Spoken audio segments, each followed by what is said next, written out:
Dos psicólogos de la Universidad de Princeton hicieron un experimento basado en la Biblia y a mí me sorprendió porque el experimento fue basado en el relato de Jesús, del viajero que fue asaltado y abandonado en el camino y fue pasado por alto por un sacerdote y un levita, dos personas religiosas en la cultura de Jesús. Y bueno, todos conocen que solo se detuvo el samaritano. Así que, basado en este relato de nuestro Señor, hicieron un experimento en la universidad. Entrevistaron a seminaristas, a gente, a caballeros que querían ser pastores, evangelistas, algunas damas que querían alistarse como misioneras, y a todos les preguntaron por qué querían entrar al ministerio. Y todos decían que querían ayudar a la gente. Casi el común denominador era queremos ayudar a la gente, queremos bendecir personas. Así que le decían, bueno, para ver si pueden calificar para entrar al seminario, queremos que preparen un sermón acerca del buen samaritano. Cuando lo tengan listo, tienen un par de horas para preparar un sermón, no tiene que ser muy largo, 10, 15 minutos, acerca del buen samaritano. Cuando lo tengan listo, queremos que salgan de aquí, de las oficinas, en el campus, y vayan hasta la capilla para exponer el mensaje. Así que se ponían nerviosos y se ponían obviamente a escribir el mensaje. Estaban en la oficina del campus, la oficina del decano, y tenían que cruzar gran parte del campus para llegar a la capilla y exponer el mensaje en lo que era una tesis, un trabajo práctico. La cosa que en el experimento, entre la oficina y la capilla pusieron a un actor que simulaba haber sido asaltado, se le habían maquillado los moretones, y lo tiraron ahí en el piso, justo en el camino en que todos los seminaristas iban a predicar a la capilla. Lo ponían ahí como que pedía ayuda, decía, me acaban de asaltar, ayúdenme. El 99% de los seminaristas levantó el pie y siguió de largo.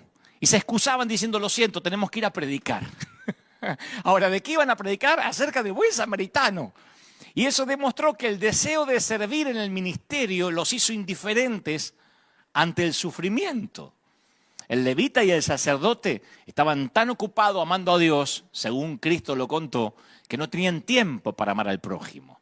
Entonces querían demostrar, estas personas del seminario, que a veces podemos estar tan ocupados, tan inmiscuidos, tan embebidos en el ministerio, que no tenemos tiempo para amar, no tenemos tiempo para ministrar, porque creo que ese es el principal milagro que nos perdemos. Somos esenciales para el milagro de alguien. Siempre, como dije de parte del Señor el domingo pasado, aun cuando Dios es el generador de los milagros, nosotros somos esenciales o catalizadores o canales de esos milagros. Yo creo que todo el tiempo estamos rodeados de ser esenciales, rodeados de oportunidades para ser esenciales para un milagro, pero lo damos por sentado.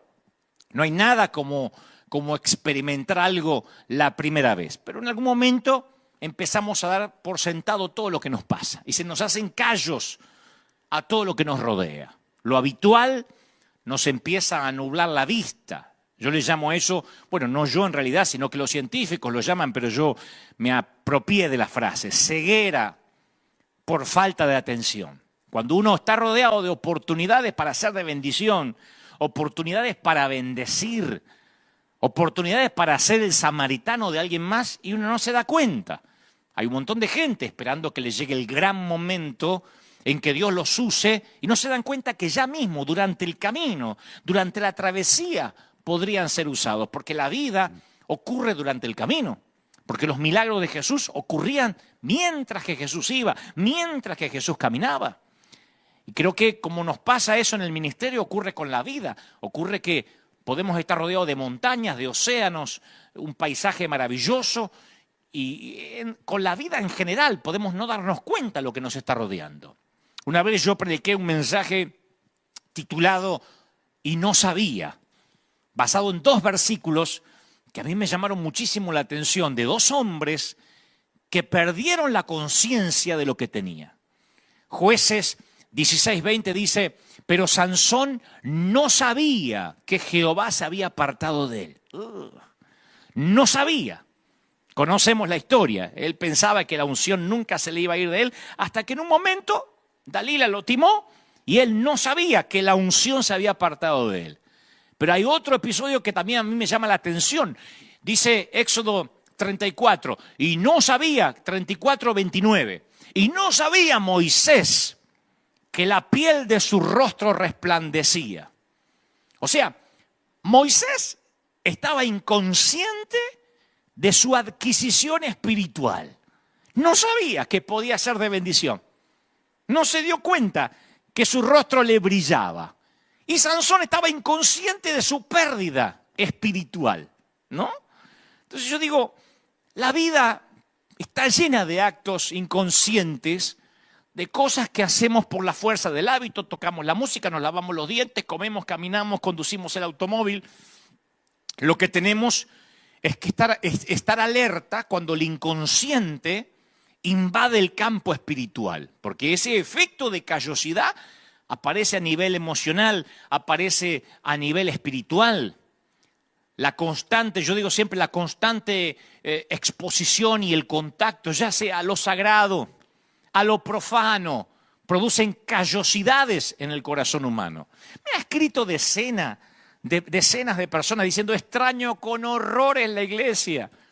Y yo sé que mucha gente extraña el congregarse en distintas iglesias, templos, en distintas partes del mundo. Pero a mí me sorprende que algunos de los que me escribieron son los que faltaban a la iglesia un domingo por cualquier bobería, por cualquier tontería. No, es que vino mi compadre y justo le hice unas carnitas asadas, entonces me quedé para pasarla con él, pero el domingo que viene voy. Y hoy dice, extraño horrores, porque perdió la conciencia de lo sagrado, de lo importante que era congregarse. Estar en contacto con lo sagrado, con lo profano, causa callos. Estar en contacto con la pornografía puede causar callos. Al principio es excitante y después alguien tiene callosidad, de modo que lo que antes le excitaba, hoy simplemente ni siquiera le mueve un pelo. Estar en contacto con la sangre, con los muertos, con la basura, con el estiércol, con la violencia. Y como digo siempre, lo que es peor, cuando las cosas sagradas se convierten en comunes y corrientes. Nosotros tenemos esa frase que la repetimos casi todos los domingos hace 10 años. La gente de nuestra congregación no me deja mentir. Que lo sagrado no se vuelva, y la gente grita, común.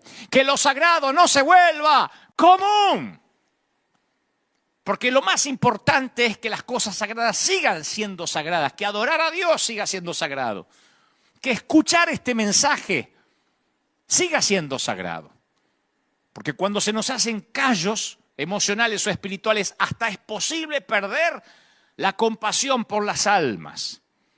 Primera de Timoteo 4:1 dice, el Espíritu dice claramente, en los últimos tiempos, algunos abandonarán la fe para seguir a inspiraciones engañosas, doctrinas diabólicas.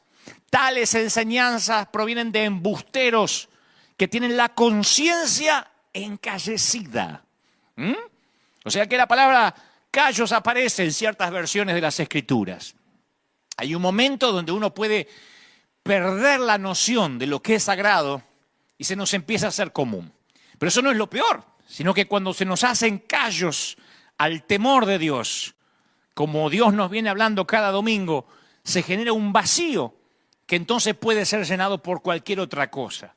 A mí siempre me llamó la atención que la Biblia dice que el Espíritu de Jehová se apartó de Saúl. O sea que, obviamente, quien no conociera la historia de Saúl, solo con ese versículo, se da cuenta que el Espíritu de Jehová estaba con Saúl, pero en un momento se apartó, como de Sansón. Y lo atormentaba un espíritu malo de parte de Jehová. O sea, cuando dice de parte de Jehová, no es que Jehová tiene un espíritu malo, sino que con el permiso de Dios, un espíritu malo lo atormentaba. Hay una ley espiritual que establece que un espacio espiritual nunca está vacío. O está lleno de Dios o está lleno del maligno. En las cosas de Dios no hay posición neutra. Por eso los tibios Dios los vomitará de su boca. O uno está lleno de Dios o está lleno de otra cosa. La Biblia enseña que los demonios andan continuamente buscando vacíos para llenar. Y ahí es cuando, en el caso de Saúl, aparecen los celos, las envidias. No voy a predicar de esto hoy porque quiero hablar de los milagros que necesitamos en esta temporada. Pero si ustedes van a la historia, en Samuel van a descubrir que Saúl se enojó un día terriblemente, le desagradó que decían David mató a David le dieron 10.000 y a mí me dieron 1.000. Empezaron a entonar una canción donde le asignaban mayor crédito a David. Entonces Saúl dijo, a este tipo no le falta más que el reino, en cualquier momento me da un golpe de estado. Y empieza a tener envidia de la popularidad de su propio yerno. Como dije hace unos días, y vos creías que tenías problema con tu suegro. Y desde ese día Saúl ya no vio con buenos ojos a David. Aquella celebración donde se le cantó a Saúl y a David fue la semillita de celo y de la rencilla que el maligno sembró en el corazón de Saúl. Y ya no veía a David como un aliado, sino como un contrincante. No lo veía como un servidor, sino como un usurpador. No veía una bendición en él, sino una maldición. No veía la seguridad, sino el peligro. Nunca más miró con buenos ojos a David. O sea que perdió la visión espiritual. Se le hicieron callos para no ver a alguien que podía ser de bendición, su propio yerno. Y cuando se pierde la visión espiritual, no podemos ver lo que Dios está haciendo a través de otros y mucho menos lo que podría hacer a través nuestro. Sin visión no hay enfoque espiritual. Sin visión uno va corriendo a la capilla para predicar del buen samaritano, pasando por encima del que acaban de asaltar. Un líder que es ungido siempre va a provocar la carne en quienes no están ungidos. Siempre. Transita el tiempo suficiente en el ministerio y aprenderás lo que te estoy diciendo. Los carnales no pueden comprender cómo Dios puede usar a una persona distinta a ellos. Saúl estaba elevado en la posición, era el rey, pero David estaba más elevado porque tenía la unción. Las posiciones no dan estatura, la unción sí. Los que pierden la unción y la autoridad espiritual lo saben, por eso Saúl lo presentía. Los que pierden la capacidad de ver espiritualmente pueden aparentar, pueden pretender, pueden jugar a que lo tienen, pero en su corazón saben que han perdido lo que Dios le había dado. Saúl sabía que David tenía lo que él había perdido. Saúl tenía la posición, David tenía la unción. Nunca lo novedoso va a reemplazar lo sagrado. Nunca la carne va a reemplazar la unción. Nunca los bueyes suplantarán los levitas escogidos. Nunca los carros nuevos suplantarán los hombros santificados. Los que conocen de Biblia saben de qué hablo. Y lo que es peor aún, cuando el Espíritu de Dios no está, se depende de otros para que peleen por ti. Depende que otros te representen y hablen en tu nombre. Cuando Goliat desafió al ejército de Israel, le correspondía ¿a quién dar la cara? A Saúl. Pero no estaba en condiciones de asumir esa responsabilidad porque tenía callos espirituales. Y en todo caso, si Saúl emitía una opinión, hubiese dicho, nosotros los israelitas preferimos ser prudentes. Nadie se arriesgue la vida contra un gigante que nos enteramos que ya mató unos cuantos. No sé por qué, pero creo que Saúl tendría terror a una pandemia si viviera hoy. Creo que este tiempo nos lleva a que la iglesia seamos parte del milagro. Entender que somos más esenciales que nunca. La iglesia tiene que ser representada por un muchacho, por un David, por muchos que se pongan en la brecha y digan, se metió con el escuadrón equivocado. ¿Quién es esta bola de grasa para atentar contra los escuadrones de Israel? Bueno, no dijo así David, pero de tener alguna beta argentina hubiese dicho algo similar. Claro, pero para eso necesitamos ensuciarnos las manos con el alma de la gente. Vamos a tener que involucrarnos. Ser el samaritano de alguien. Y ser el samaritano de alguien a veces causa escozor, urticaria, porque provocar la paz, señoras y señores, no te olvides esto, no se olviden esto. Provocar la paz no es lo mismo que mantenerla o tratar de mantenerla. A veces mantener la paz, algunos creen que es solo evitar conflictos. Son los modismos que nos van quedando de alguien que nos dijo que está en la Biblia, pero no lo leímos. ¿no? Como cuando dicen, fulano se fue de la iglesia porque era desleal, o me fui porque no podía ser desleal a mi pastor. Y yo aclaré más de una vez que la lealtad se ve cuando estamos en desacuerdo y aún nos quedamos allí. En este mismo orden de pensamiento, de estas cosas que a veces se malinterpretan, creemos que mantener la paz o ser gente de paz es meter todo bajo el tapete, bajo la alfombra, para no tener problemas. Y Jesús no evitaba el conflicto. De hecho, muchas veces lo causaba. Jesús sabía, yo vengo hablando de este Jesús, de este mi Jesús, varios domingos, porque él sabía que el conflicto muchas veces es el catalizador de un milagro. Claro que es más fácil evitar el conflicto.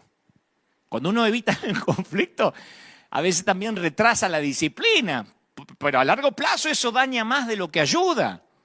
Cuando uno no evita el conflicto con los hijos, uno no disciplina. Cuando uno no disciplina, pues tiene un árbol torcido que tuvo que haber enderezado cuando era un retoño pequeño.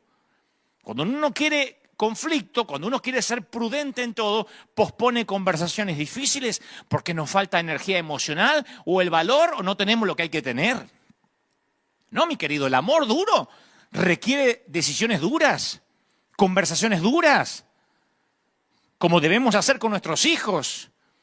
Los que tenemos o tuvimos y tendremos empresas o compañías, sabemos que a veces hay que hablar duro con los empleados, lo cual no significa ser grosero, pero poner las pautas. Porque si uno no dice las cosas que a veces no suenan tan populares, se hace, como decía mi mamá, rebelión en la granja y nadie sabe lo que tiene que hacer porque no hay una claridad, no hay una visión, no hay una directriz. Entonces a veces mantener la paz no es callarse. Jesús pudo haber sanado, por ejemplo, en cualquier día de la semana, pero yo veo que a menudo escogía el sábado. Y decía, ¿qué día es hoy? Sábado. A sanar gente. Porque Jesús pensaría, ¿por qué no matar dos pájaros con una sola piedra? Curar los cuerpos enfermos mientras se metía bajo la delgada piel de los fariseos que se estaban justificando a sí mismos. Jesús sabía que los irritaría, por eso lo hacía. Los estaba aguijoneando. Jesús ofendía a los fariseos y quien ve la historia de Jesús ve que lo hacía con intencionalidad, con congruencia. Porque eso es lo que haces cuando amas a alguien, se llama amar de verdad. Una pareja que ama de verdad habla todo, debate todo, no hay cosas que se calla para no tener problemas. Porque de allí deviene la desconexión. Cuando uno se calla y no habla, uno se va desconectando. No, Jesús hablaba, provocaba. Salomón dijo, las palabras de los sabios son como aguijones. Un aguijón era un bastón con púas usado para dirigir el ganado. Y a veces tenemos que decir algo hiriente para ayudar. Si realmente amamos, si realmente creemos en esa gente, hay que aguijonearlos a veces como los arreadores, se dice, como los que llevan adelante el ganado. Ahora, permitime matizar esto un poco porque yo no estoy haciendo una apología de una licencia para lastimar gente. Tienes que usar las palabras correctas en el momento correcto, con el espíritu correcto. Siempre digo cuando veo a un colega, algún predicador, que si tiene motivaciones secretas, es preferible guardarse las palabras hirientes, ¿no? Si alguien está desahogando su frustración o diciendo algo que lo hará sentir mejor consigo mismo, a veces es preferible no hacerlo. Yo jamás he usado este sitio para desahogar mis frustraciones. Dios sabe que no. Trato de ser un cartero, un mensajero que entrega el mensaje lo más limpio, lo más impoluto posible. No me involucro. No lo ensucio con mi frustración, con mi enojo. Dios sabe que no, o por lo menos lo intento vehementemente. Yo creo que uno tiene que tener el mejor interés de la otra persona en el corazón. Cuando yo reflexiono en mi vida, ¿sabes a quién más respeto? No a los que se tomaron las cosas livianas conmigo, los que dijeron, bueno, déjalo, Dante es así. Yo los que más respeto hasta el día de hoy son los que cuando yo era pibe, cuando era jovencito, impulsaron mi potencial, me empujaron más allá y a veces me aguijonearon. Y a veces, te confieso, no me gustaba el momento. Pero ese aguijoneo me condujo a crecer. Me acuerdo que había predicado por primera vez en el Estadio Vélez Sarsfield en 1996, un 14 de diciembre de 1996. Y yo salí por primera vez, un muchacho que nunca antes había estado ante un gentío, tantos miles, 20 y pico de años, peso lástima. Y salgo y hay 50.000 gentes y me emociono. Y me emociono tanto que en un momento, como buen pentecostal, empiezo a hablar en lenguas. Yo no me daba cuenta que estaba ante miles. Y empecé a hablar en lenguas. Obviamente nadie traducía esas lenguas angélicas y yo estuve un buen rato hablando en lenguas entre medio del mensaje, etcétera, porque para mí eso era fuego, para mí eso era estar ungido. Y me acuerdo que un amigo, se llama Marcelo Lafitte, era el director de un famoso periódico en Argentina, gran amigo, me llama y me dice: Dante, me estaban todos llamando para felicitarme y decirme cosas bonitas, y él me dice: Dante, ¿sabes?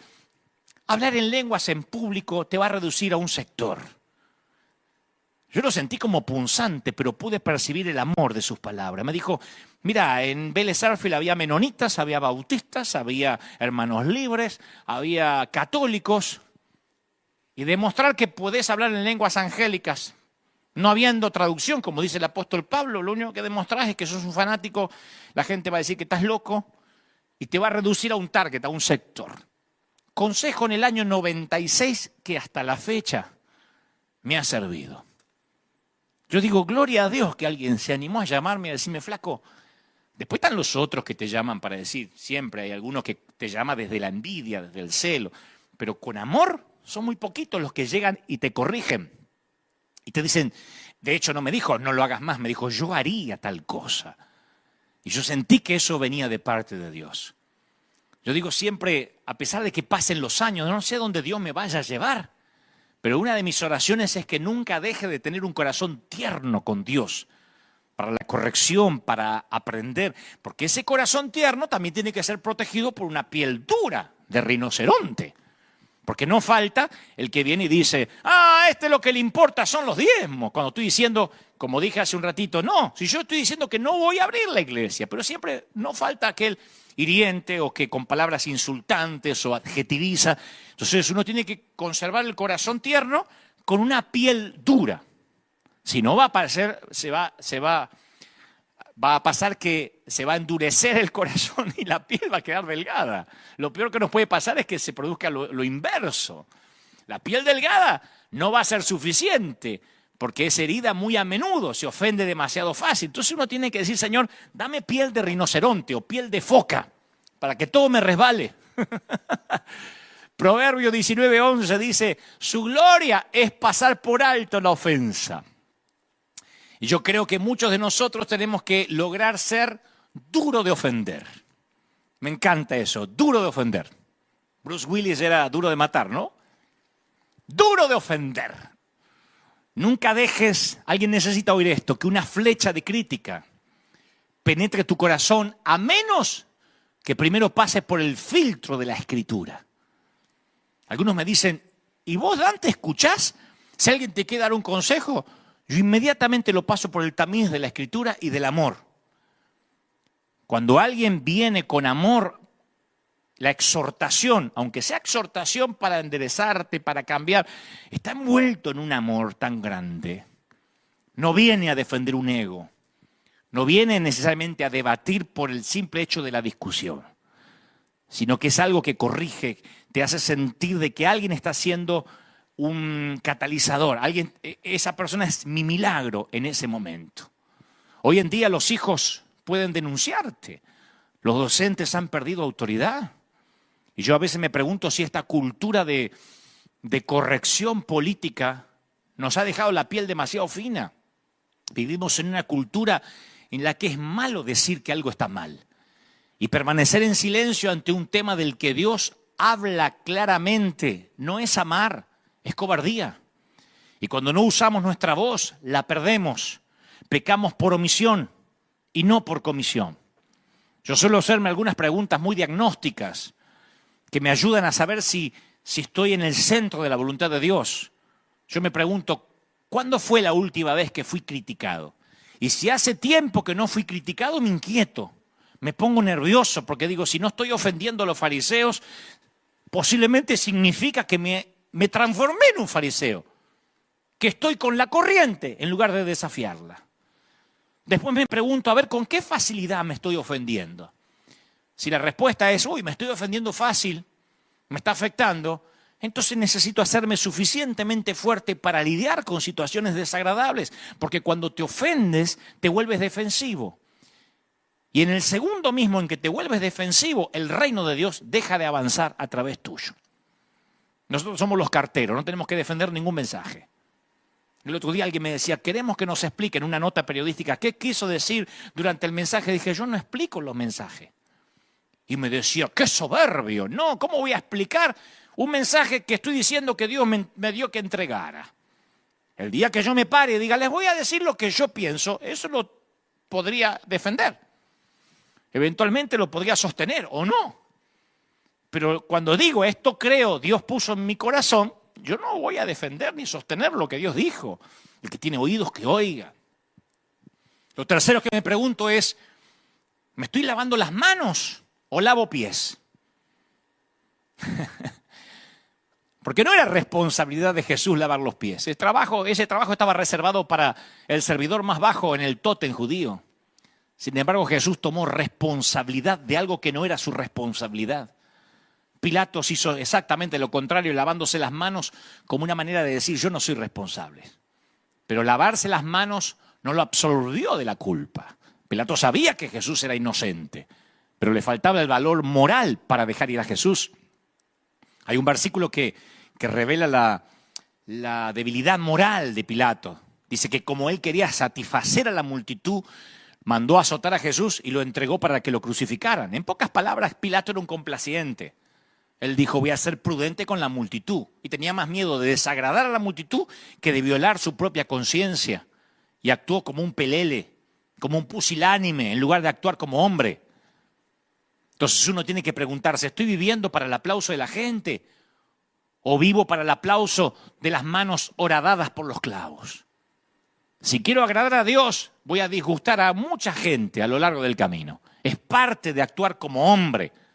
En mi caso, como mujer de Dios, como dice el viejo adagio, puedes agradar a algunas personas todo el tiempo.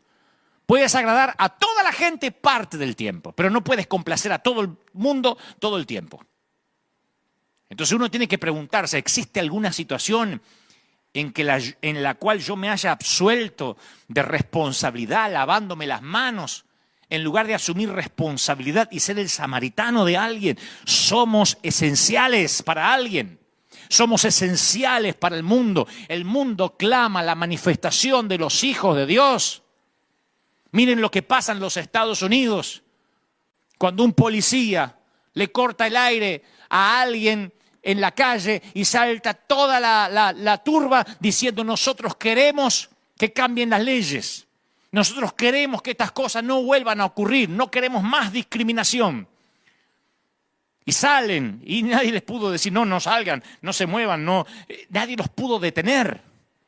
Porque lo que ellos sentían que era injusticia, lo hicieron notar. No estoy haciendo apología necesariamente a una revuelta. Digo, cuando no usamos nuestra voz, perdemos nuestra voz. Y no te equivoques al respecto, el silencio sanciona. Al no decidir nada, siempre decidimos. Nada dice más que el silencio y nada lo dice más fuerte y más claro. Martin Luther King supo decir, tendremos que arrepentirnos en esta generación, no solo por las palabras odiosas de la gente mala, sino por el espantoso silencio de la gente buena. Si Dios ha hablado sobre un tema, no podemos permanecer en silencio. El pecado del silencio toma una amplia variedad de formas, a veces tan inocuo como lo que puede parecer políticamente correcto. A veces el callarse se disfraza de no, hay que obedecer. O jugar a la prudencia como con todo lo que sucede alrededor. Por eso actuar como valientes requiere que estemos de pie por lo que creemos, aunque nos sintamos solos. No seremos juzgados solos por nuestras palabras, seremos juzgados por nuestro silencio. Los momentos en que no hablamos. Actuar como hombre significa hablar cuando todo el mundo está mudo. Es tener conversaciones difíciles que requieren amor de verdad. Y tampoco podemos solamente señalar el problema, debemos ser parte de la solución, ser el samaritano de alguien, ser esencial. Somos esenciales. Y a veces lo único que tenemos para aportar, porque algunos están diciendo, ¿y qué puedo hacer? ¿Salgo a la calle? ¿Me arriesgo a que me metan preso? No. Déjame avanzar. A veces lo único que tenemos para aportar es algo tan esencial como unos panes y unos poquitos peces. San Juan 6 relata cuando Jesús multiplicó la comida. Tranquilo que no voy a hablar de dinero. Digo, porque uno tiene urticaria y subo a hablar de la multiplicación. Voy a hablar de principios espirituales. El punto central del milagro de Jesús es que alimentó a 5.000 personas con 5 panes y 2 peces. Quien dio en llamarlo Jesús alimentó a 5.000 no dijo toda la verdad porque había 5.000 hombres, con lo cual es probable que entre hombres, mujeres y niños hubiera casi 20.000 personas. Y Jesús no sacó un conejo de la galera, sacó 20.000 peces. Pero antes de que prueben el primer bocado del primer plato, tendríamos que ver a alguien que fue esencial en ese milagro. Alguien que se involucró. Dice que Andrés, que era el hermano de Simón Pedro, le dijo, acá hay un muchacho que tiene 5 panes de cebada. Bueno, ustedes conocen la historia, ¿no? Había un gentío y le dijeron, Jesús, mandalos a comer a todos estos porque son una multitud. Y él dice, no, vamos a darle nosotros, denle ustedes de comer. Entonces Andrés dice, mira, hay un muchacho ahí que tiene 5 panes de cebada, 2 pescados, pero ¿qué hacemos con eso para tanta gente? Casi era un chiste. Y los discípulos no secuestraron al chico y le robaron la vianda. El chico lo entregó por voluntad propia. Dijeron, nene, ¿nos da la vianda? Sí, dijo el muchachito. Y eso preparó la escena para el milagro. Este acto de involucrarse, de ser parte, fue el catalizador, oigan, el provocador del milagro. Si ese nene no hubiese compartido sus 5 panes y sus 2 peces, no hubiese habido un milagro de multiplicación. Pero si pones lo que tienes en las manos de Dios, Él hace muchísimo con muy poquito.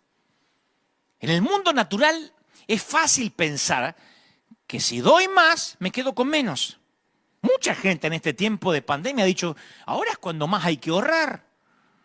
Yo hablé con algunos, no voy a decir quién, en la primera semana de la pandemia y le contamos nuestra idea, dijimos, vamos a salir a bendecir. Y algunos dijeron, wow, eso me alienta, voy a hacer lo mismo. Y otros me dijeron, yo ni loco, yo voy a ahorrar lo poco que tengo, porque si esto se estira, no pago el alquiler. Entonces, en el mundo natural, si yo doy, me quedo con menos. Pero en la economía de Dios no funciona así. Las cosas no se suman, se multiplican de manera exponencial. En la economía de Dios, 5 más 2 no es 7. Si Dios entra en la ecuación, 5 panes más 2 peces son 5.000 comidas con 12 bolsitas de sobras para el perro. Para el tuki, para que se lo lleven para casa. 12 cestas llenas de sobra. Esas son las matemáticas del Señor. La población total de la región de Galilea, en los tiempos de Cristo, era, creo que de 40.000 personas. Algunos dicen 35.000, pero no más de 40.000 personas. Y casi la mitad cruzó en bote al mar de Galilea y caminó para llegar junto al monte donde Jesús se había quedado esos días. Entonces, cuando el Señor dice que vio una gran multitud que vino hacia Él, no se trataba de una exageración.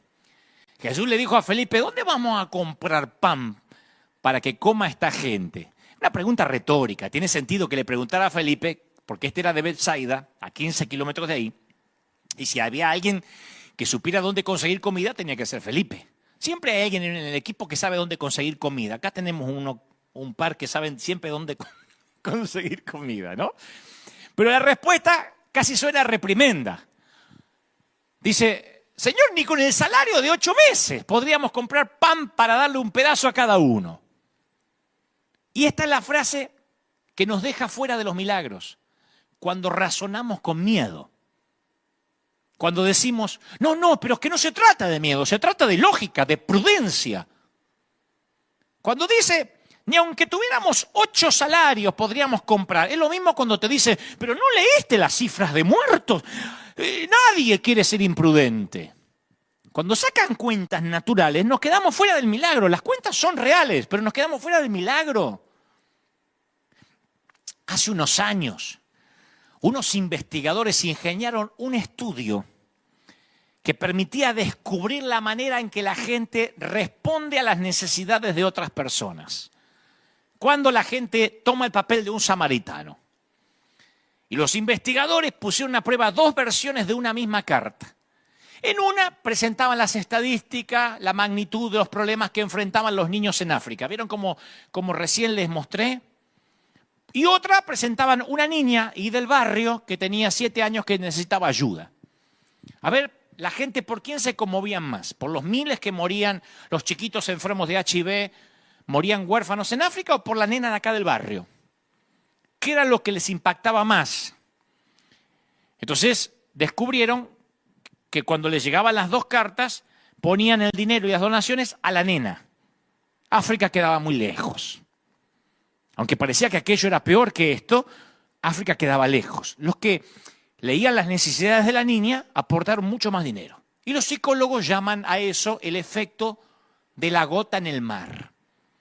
Dicen que cuando nos sentimos abrumados ante una gran magnitud, ante la escala de un gran problema, no hacemos nada porque decimos, no voy a marcar una diferencia. ¿Qué voy a poner una monedita para que coma un nene en África? ¿Te pensás que eso va a quitarle el hambre a alguien? O sea, pensar de manera analítica puede ser un impedimento a nuestra capacidad de actuar como esencial, de actuar con compasión. La cabeza siempre se interpone en el camino del corazón. Cuando la gente dice, no, con semejante pandemia, ¿yo qué voy a hacer? Pudimos haberlo hecho nosotros eso. Reunirse con el equipo y decir, ¿qué vamos a hacer? ¿A dar comida? ¿Y qué va a parar eso? ¿La cuarentena? ¿De qué va a servir? Para la mamá que salió con 6 nenes a agradecerme llorando porque le llevamos leche, para ella fue la diferencia. Pero si yo me quedaba en casa diciendo, no, ¿qué me voy a arriesgar? Encima a ver si me contagio, yo me tengo que cuidar, soy el hombre de Dios. Voy a ser prudente, aparte, ¿qué voy a cambiar? ¿Voy a parar la pandemia porque le dé un poco de leche a la gente? Esa señora se hubiese quedado sin darle de comer a los nenes. Pero cuando uno ve algo de gran magnitud, cree que no puede hacer nada. Los investigadores llegaron a esta conclusión.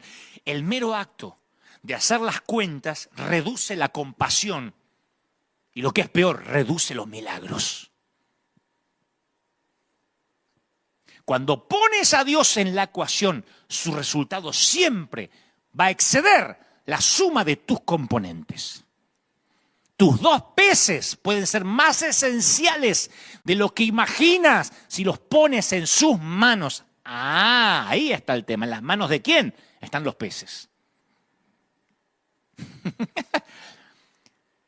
Porque los peces y los panecillos en mis manos son eso nada más. Peces y panecillos.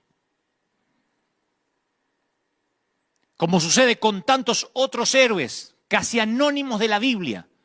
Este chico luego desaparece de las Escrituras y no sabemos más nada de él.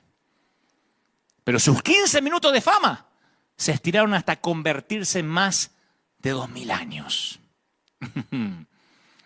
Uno dice, ¿qué pasó con el chico? No sé, pero hubo un efecto espiritual. Yo he notado varias veces que apenas comenzó la pandemia, la cuarentena, hicimos cálculos. Y como dije hoy hace un ratito, teníamos solo una vianda. Y decíamos, ¿cómo podemos dar lo que no tenemos? Alguien debe pensar, ustedes son ricos, están en Estados Unidos, Dante tiene mucha plata. Siempre hay esa fantasía de que tengo más o que tenemos más de lo que la gente supone. Pero sabíamos que teníamos una vianda. Tenemos un plantel, una plantilla de empleados, tenemos gente, mantención de lo que es un estadio cubierto, fortunas. Lo que menos pensamos en salir a bendecir gente. Pero sabíamos que si nos aferrábamos a nuestros 5 panes y 2 pececitos, tendríamos 5 panes y 2 pececitos. Si guardas una semilla, solo tienes eso, una semilla. Entonces operamos a partir de una convicción central simple. El corazón de Dios está en las almas.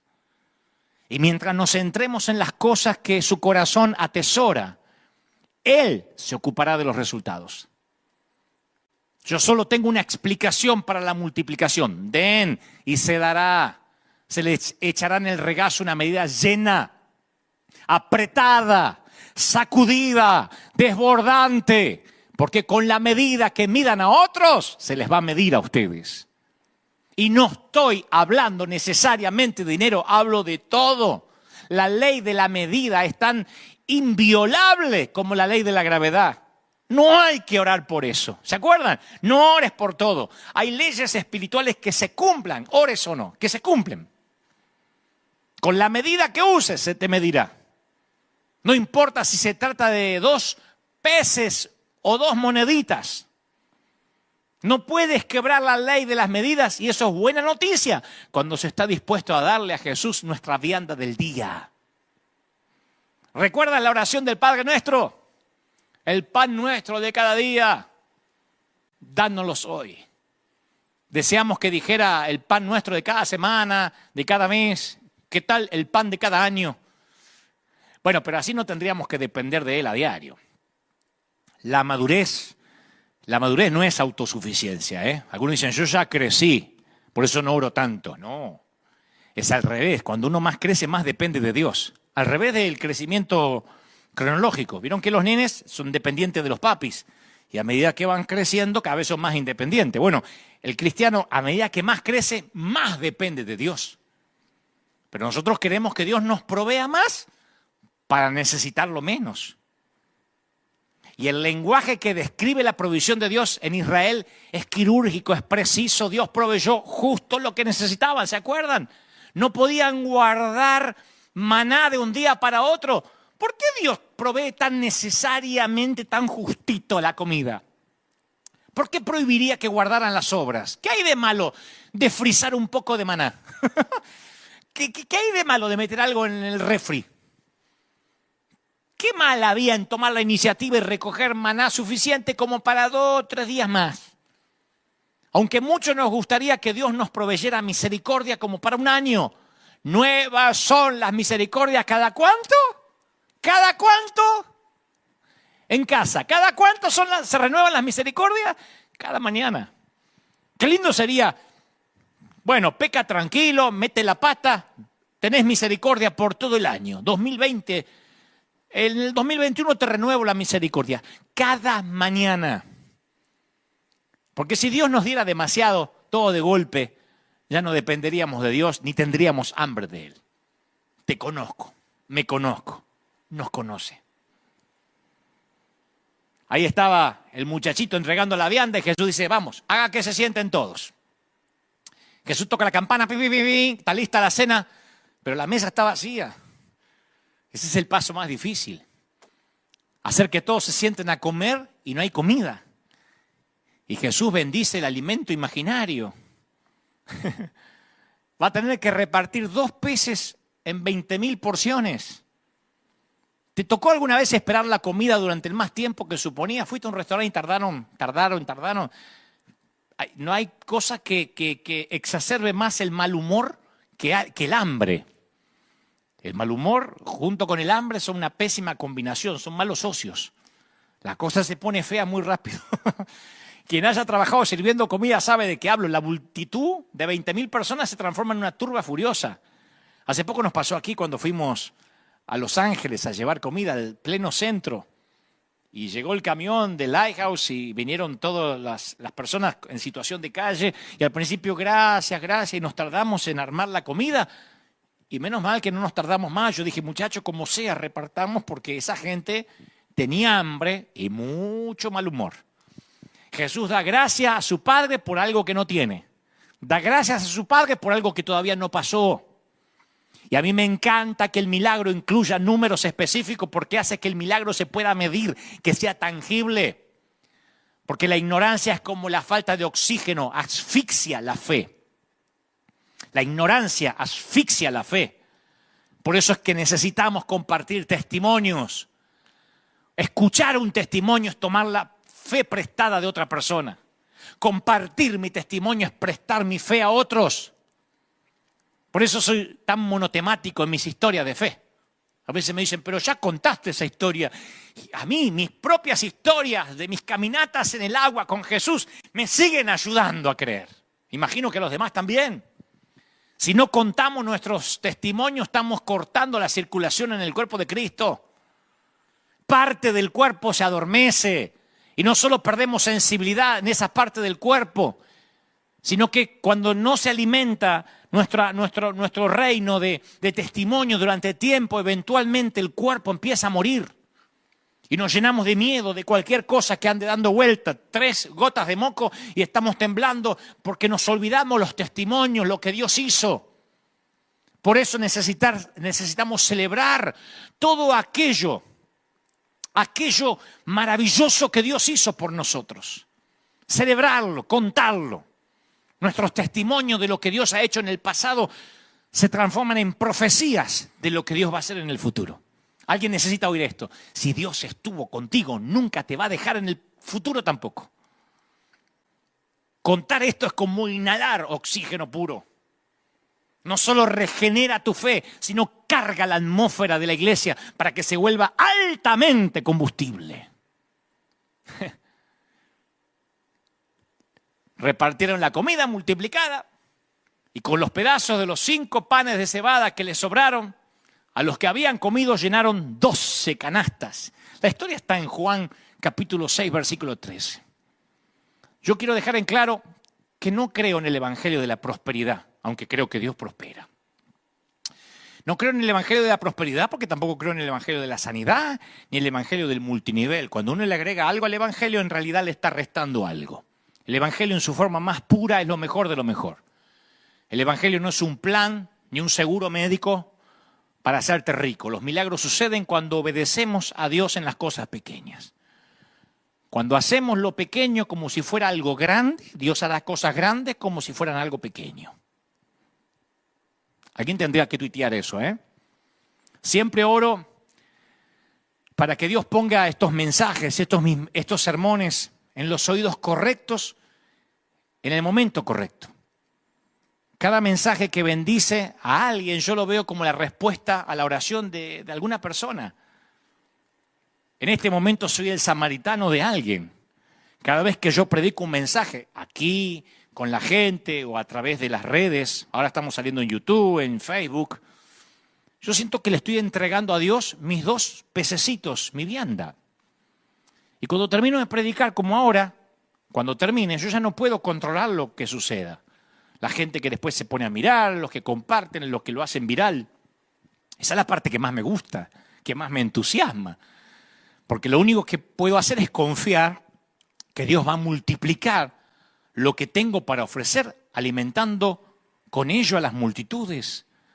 Yo empecé predicando en iglesias chiquititas de Buenos Aires con 7, 8, una docena de personas. Yo entregaba mis pececitos. Nunca me imaginé que tendríamos 50.000, 60.000 personas a la vez viendo un mensaje. No lo hubiese soñado en mi vida que lo tendría cada fin de semana. Pero tu mayordomía de un milagro será buena si crees en Dios para milagros todavía mayores y mejores de lo que has visto. Pero los milagros no suceden si no te involucras. Tú eres esencial, la iglesia es esencial. A mí me venía a la mente, no los voy a aburrir con esto, ya voy a casi terminar, pero a mí me venía a la mente un milagro similar de multiplicación, pero que pasó en el desierto de Israel, en Números 11:4. Dice la palabra que los israelitas empezaron a llorar, que querían carne. Un día se hartaron del maná, querían carne. Dice, no, echamos de menos el pescado que comíamos gratis en Egipto, comíamos pepinos, melones, puerros, cebollas, ajos, pero ahora tenemos reseca la garganta. Lo único que tenemos es este maná.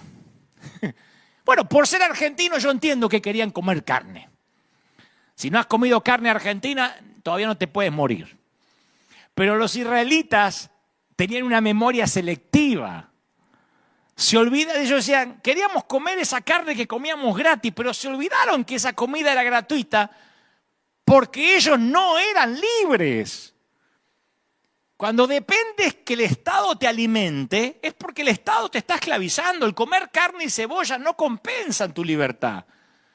Estos no solo eran esclavos, habían sido víctimas de un genocidio.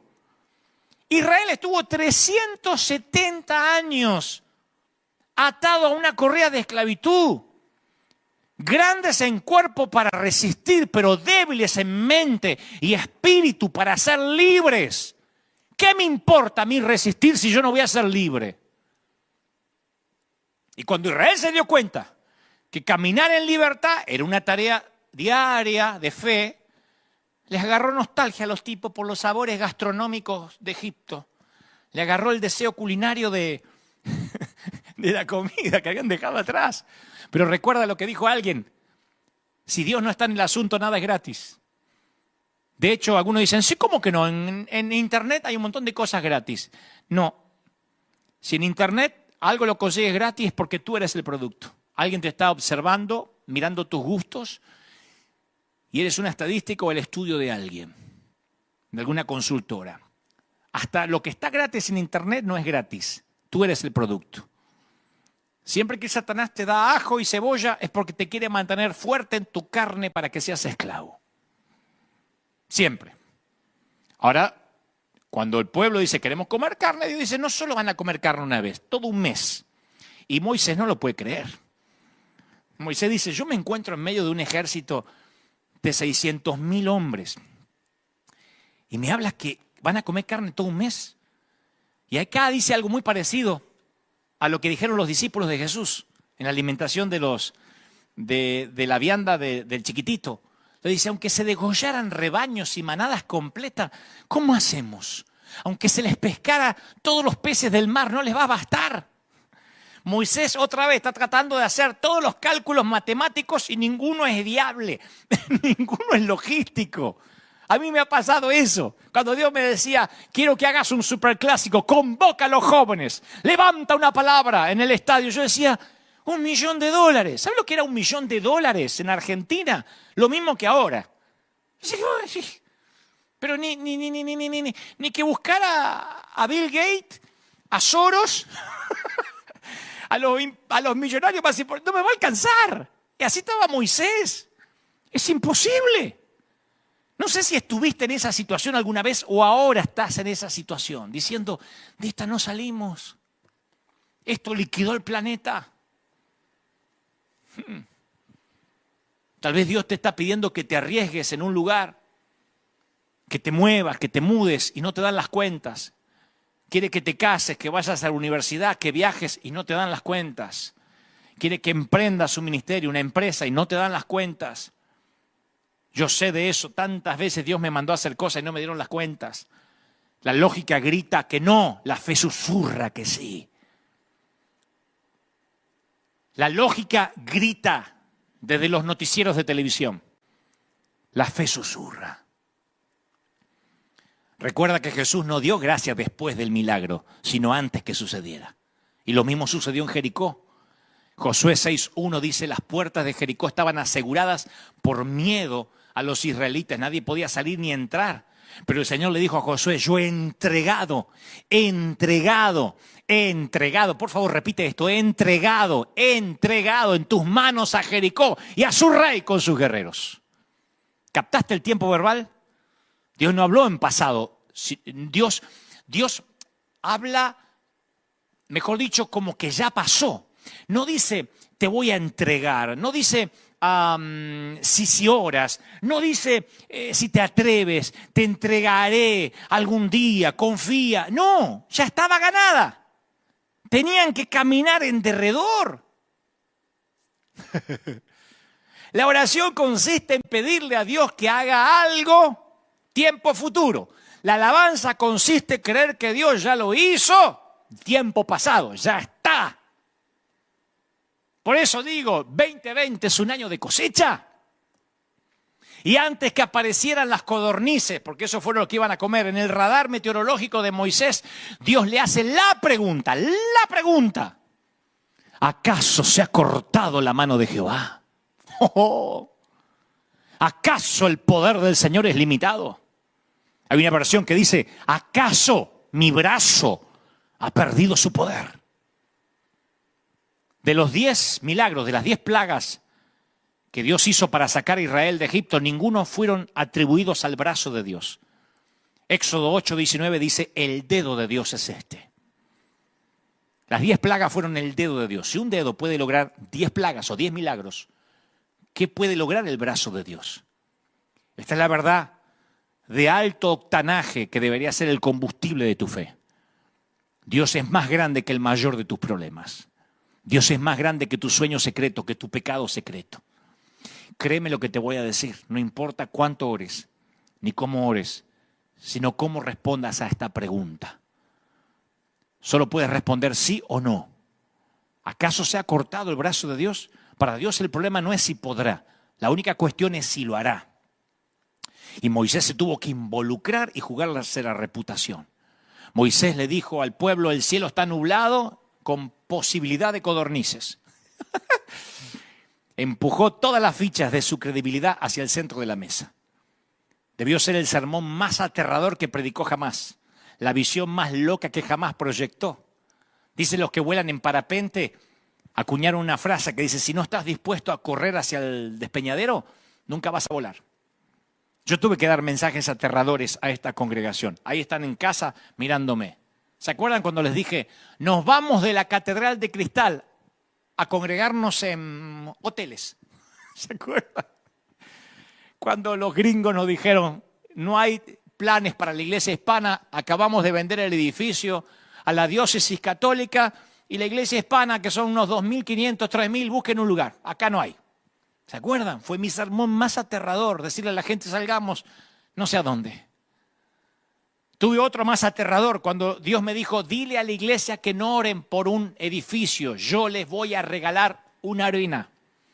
La gente de la congregación no me deja mentir, porque parecen cliché armados esto, dirán, ¿en serio? Sí.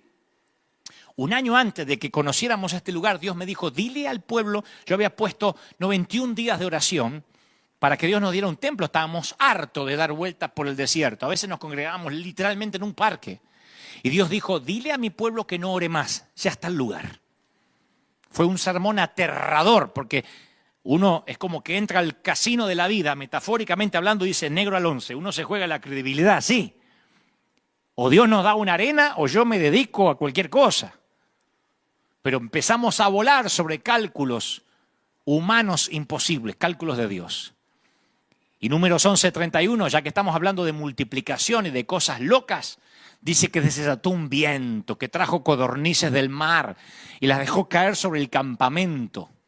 Cubrieron los alrededores del campamento en una superficie de casi un día de camino y a una altura de casi 1 metro sobre la superficie del suelo. Y el pueblo recogió codornices todo el día, toda la noche, todo el día siguiente. Ninguno recogió menos de 2 toneladas y después las distribuyeron por todo el campamento. Se habían detenido en el desierto de Parán, que es una región ubicada a 80 kilómetros tierra adentro desde el Mediterráneo y 80 kilómetros desde el Mar Muerto. Yo estuve ahí. No en ese tiempo, lógico, hace poco. Y las codornices viven junto al agua, no vuelan largas distancias. Tuvo que haber venido un viento,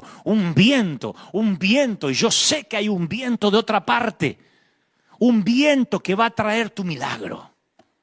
Si no, estas codornices no volaban nunca tierra adentro, pero las nubes se abrieron y el viento trajo las codornices. Y cuando se agotan de volar, como las trajo el viento, se dejan caer como bombas. Usted dice, ¿y cómo es que las pudieron comer? Porque se dejaron caer. Y no hablamos de patos aterrizando elegantemente sobre el agua. Estas son como bolas de granizo. Y caían, pa, pa, pa, y morían. Un día de camino. Un día de camino significa 25 kilómetros en todas las direcciones. Si lo elevamos al cuadrado y lo multiplicamos por pi, todavía me acuerdo del colegio, estamos hablando de una superficie de 2.000 kilómetros cuadrados, exactamente igual que la Ciudad de México. Codornices, lo mismo que ocupa la Ciudad de México. Y aparte estaban apiladas, formando 1 metro de altura. Literalmente produjeron un eclipse de sol. Los testigos oculares, después de ese día, cada vez que querían cerrar los ojos, en vez de contar ovejas, contaban codornices. El texto original dice que cada israelita no recogió menos de 10 homers. 10 homers multiplicado por 600.000 hombres da un mínimo de 6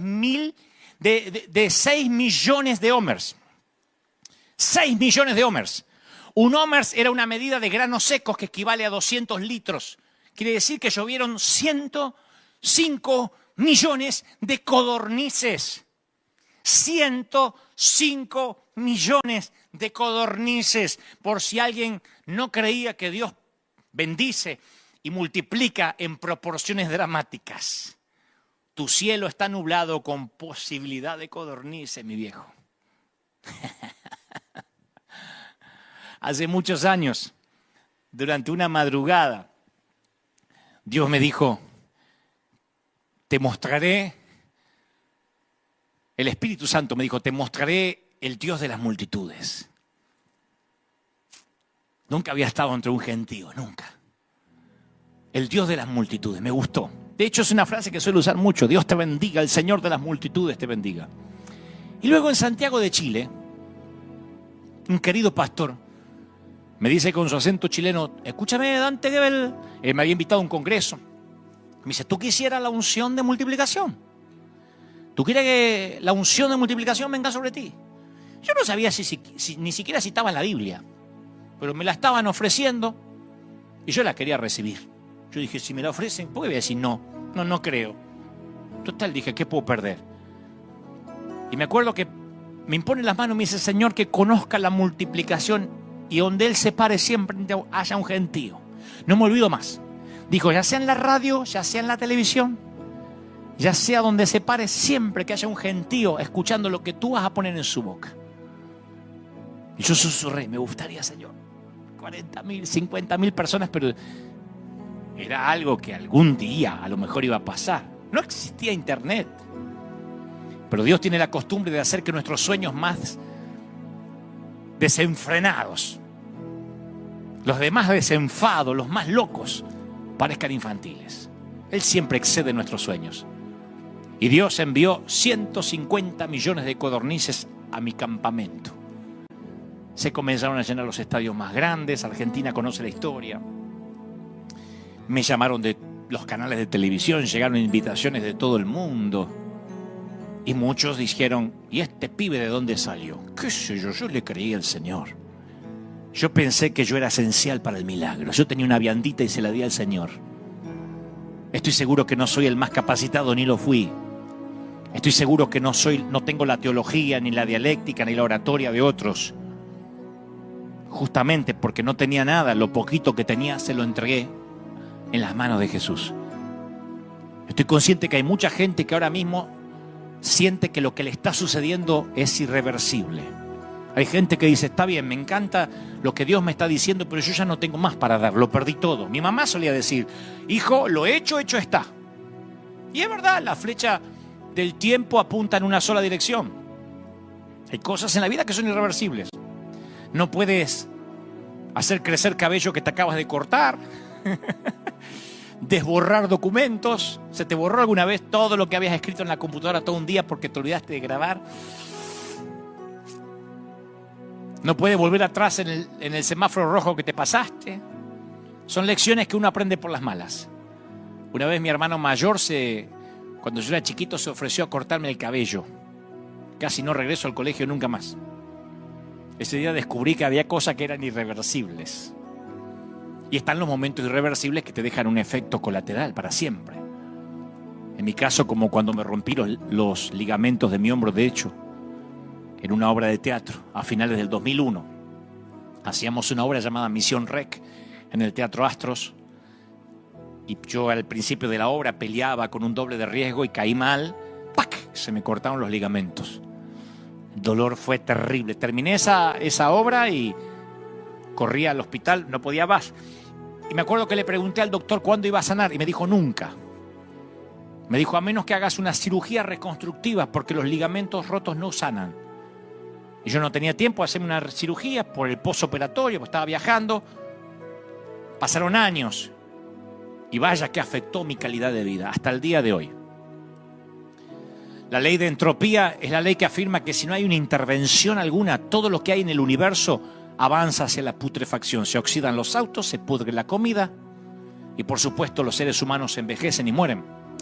La única manera de prevenir la entropía es la introducción de una fuente de poder, de energía que la contrarreste. Por ejemplo, el refrigerador, lo enchufas y el frío impide que se pudra la comida. Si desenchufas, se produce un olor espantoso. La ley de la entropía no solo gobierna el universo físico, gobierna el plano espiritual desde el huerto del Edén. La desobediencia introdujo el proceso de deterioro que lleva a la muerte física, a la muerte espiritual. Por eso cuando la Biblia dice, ¿dónde está, oh muerte, tu victoria? ¿Dónde tu aguijón? Significa que la muerte es algo que podemos esperar porque no es el final. Nuestra segunda vida empieza cuando Cristo nos llama a salir de la tumba del pecado. Y nuestra vida eterna comienza cuando nuestro cuerpo es sepultado casi 2 metros de profundidad. La muerte es el peaje de salida que todos tenemos que pagar, pero también es la rampa de entrada a la eternidad. Por eso quiero que te grabes esto, que yo he predicado un sinfín de veces. Nunca pongas una coma donde Dios pone un punto. Y nunca pongas un punto final donde Dios está poniendo una coma. Esta enfermedad no terminará en muerte para ti. La fe pone una coma, incluso al final de la sentencia de muerte. Pregúntale a las hermanas de Lázaro, o a las mujeres que fueron al sepulcro de Jesús y se encontraron con un ángel. Cuando parece que tu sueño murió y está sepultado, no le pongas un punto final. Por definición, el sueño es el designio que Dios tiene y va más allá de tu capacidad, más allá de tus recursos. Pero así es como Dios obtiene la gloria. Si sientes que tu sueño ha muerto y ya está sepultado, tal vez Dios te tenga justo donde te quería tener. Casi todos los sueños que yo tuve han pasado por la muerte y la resurrección. Es como la prueba final. Lo que no es de Dios sigue muerto y lo que es de Dios resucita. A veces Dios dice todavía no. Es el pedido correcto, pero mi momento no ha llegado. Tu momento no ha llegado. Los milagros suceden cuando estamos listos, no antes. A veces porque Dios en su gracia está permitiendo que maduremos para que tengamos capacidad de mayordomía. En el caminar cristiano he aprendido a ver 2 tipos de fe. La primera es la fe preventiva, cuando oramos, cuando cubrimos a nuestros hijos con un cerco de protección. La segunda es la fe de resurrección. Es una fe que se niega a poner un punto final a las desilusiones. La iglesia tiene que resucitar. La iglesia tiene que levantarse con más poder. Y eso va para aquellos que no le otorgan la adopción, que tienen un negocio en quiebra, cuando no se sanan. No pongas un punto final, sigue creyendo. En algún punto la mayoría de nosotros acaba con un sueño sepultado a 2 metros de profundidad a causa de un fracaso. Mi sueño de pastorear la Catedral de Cristal hace 11 años se convirtió en pesadilla. Yo llegué, me hice cargo de la iglesia hispana y la iglesia se vendió, el templo se vendió, la gran Catedral de Cristal. La buena noticia es que cuando murió ese sueño, murió parte de mi ego. Hay pocas cosas que matan el orgullo tan rápido como el fracaso. Encima sacaron notas por allí diciendo por qué quebró la catedral, por qué cayó, porque algunos sacaban tesis para ver por qué había fracasado y me hacían culpable a mí, que yo era el convidado ahí, el que había llegado tarde.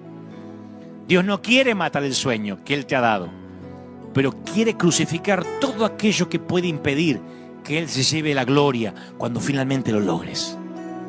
¿Qué es lo que tiene que morir para resucitar? Para que Dios pueda revelar su poder, para que Dios pueda llevarse la gloria. Y como dije al inicio, mi querido, vas a tener que arriesgar tu reputación. Vas a tener que ofender fariseos. Eso es parte del combo de ser esencial. Cuando Jesús hizo correr la piedra del sepulcro de Lázaro, creyó antes del milagro. ¿Quién es tan audaz para exigir que la tumba devuelva a sus muertos? No apreciamos el riesgo que corrió Jesús, porque los milagros que preceden a este establecieron la credibilidad de Jesús. Pero como sucede con el fútbol, con los